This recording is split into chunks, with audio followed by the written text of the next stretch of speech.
দুর্ঘটনা ঘটেছিল, দুর্ঘটনায় রাজনন্দিনী মারা গেছে, কেমন? কিন্তু আর কোনো কথা নয়, আর কোনো কিন্তু নয়, অনেকক্ষণ ধরে শুনছি। এই নিয়ে আর কোনো কথা বলো না অপর্ণা। তুমি ভয় পেও না, সে কোনোদিন কারোর কোনো ক্ষতি করেনি। আর এখন তো সেই সব কিছুর উঠতে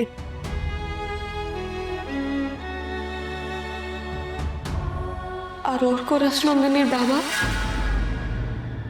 তিনি কোথায় মা?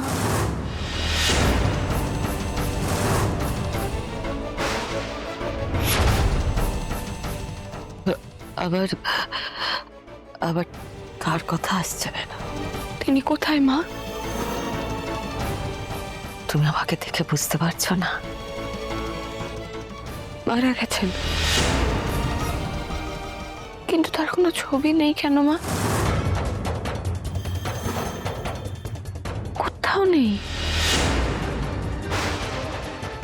তিনি মারা গিয়ে থাকলে ওনার তো একটা ছবি থাকবে, এরকম একটা ঘরের ছবি থাকা উচিত। কোথাও নেই কেন?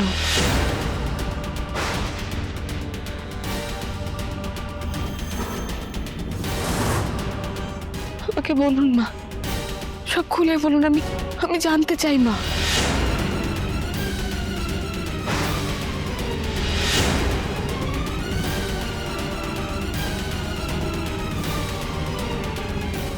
মা মা আমি জানি আপনি শাখা সিঁদুর পরেন না, স্বামী মারা যেতেই পারে, কিন্তু কিন্তু একটা বাড়িতে এত রহস্য, এত প্রশ্ন কেন থাকবে মা?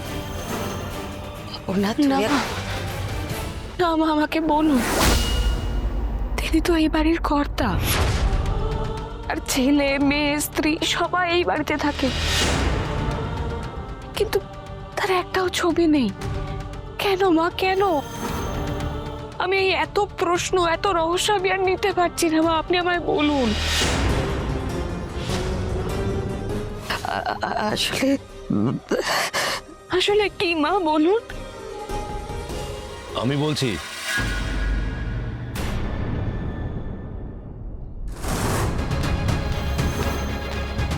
আমি বলছি অপর্ণা,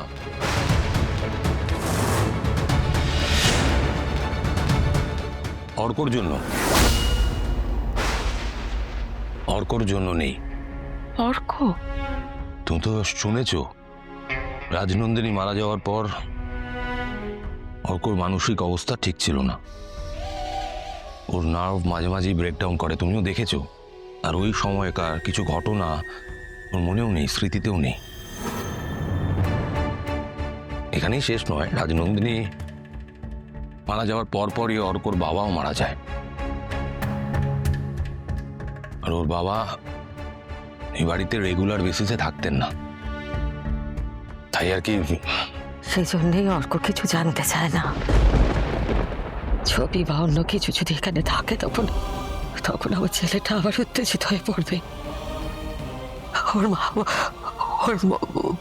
মাথার আবার গন্ডগোল হয়ে যাবে, অস্থির হয়ে পড়বে আমার ছেলেটা, অস্থির হয়ে পড়বে।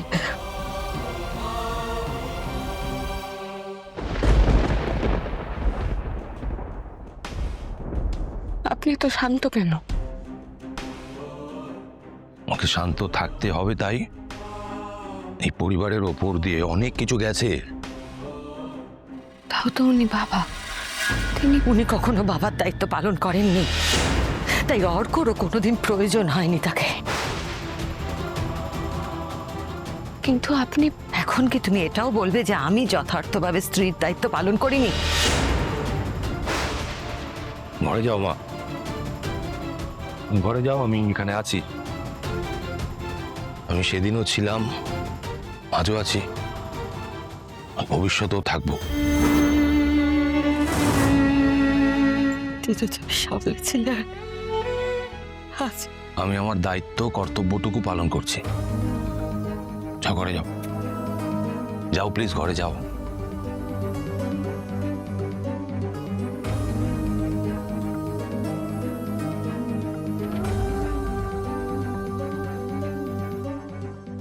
আর রাজনন্দিনী সে কিভাবে মারা গেল? তাকে কে মারলো?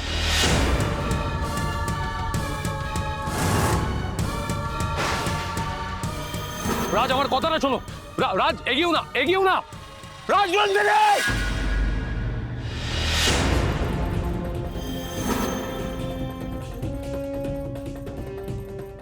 ঘরে যাও প্লিজ, ঘরে যাও, আমি বলছি তো ঘরে যাও। দুর্ঘটনা ঘটেছিল, দুর্ঘটনায় রাজনন্দিনী মারা গেছে, কেমন? কিন্তু আর কোনো কথা নয়, আর কোনো কিন্তু নয়। অনেকক্ষণ ধরে শুনছি, এই নিয়ে আর কোনো কথা বলো না অপর্ণা। আর্য স্যার আমার সঙ্গে এইভাবে কথা বলছেন? উনি তো কখনো আমার সঙ্গে এইভাবে কথা বলেন না। দেখো, আমি তোমাকে আগেও বলেছি, এখনো বলছি, রাজনন্দিনীর খুনি আমি নই। আমি রাজনন্দিনীকে খুন করিনি।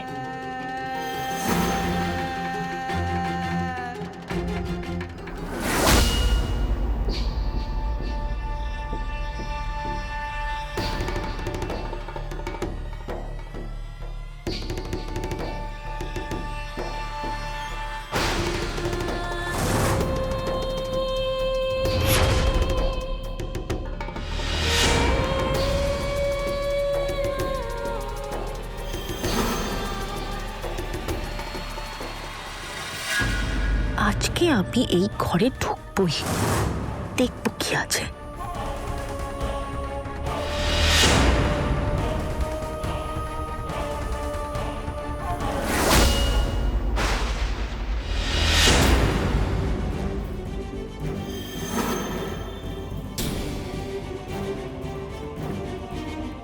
চলো ঘরে চলো।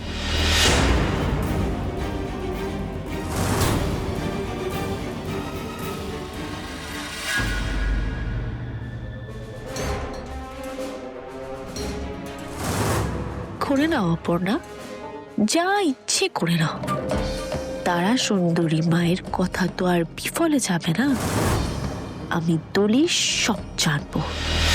ইস, এই হাদা বটটাকে যদি আমি একটু আগে সামলে আসতে পারতাম, তাহলে আজকেই সবটা জেনে যেতাম। কিসের এত রহস্য যে বাবা, ভালো লাগে না আর তোর? হোলি হ্যাপি হোলি ছোট কাকু, শুভদোল। তারা তারা একদম রং দিবি না বাবা, রং দিবি না। খেলবো হোলি, রং দেবো না তাই কখনো হয়? সন্তু! আরে একটু তো রং লাগবেই। না, একদমই লাগবে না। আমি রানলে না বুঝতাম, আমাকে বাঁদুরে রং মেখে করে বাঁদর হয়েছে। আরে তোমাকে তো দিচ্ছি না। আরে সতু কাকুকে একটু। না, সত্যু কাকুকে একটুও দেবে না। সত্যু কাকু এখন আর্য সিংহ রায় শ্বশুর, মাথায় রেখো। একদম আমাদের সাজগোজ নষ্ট করবে না বলে দিলাম।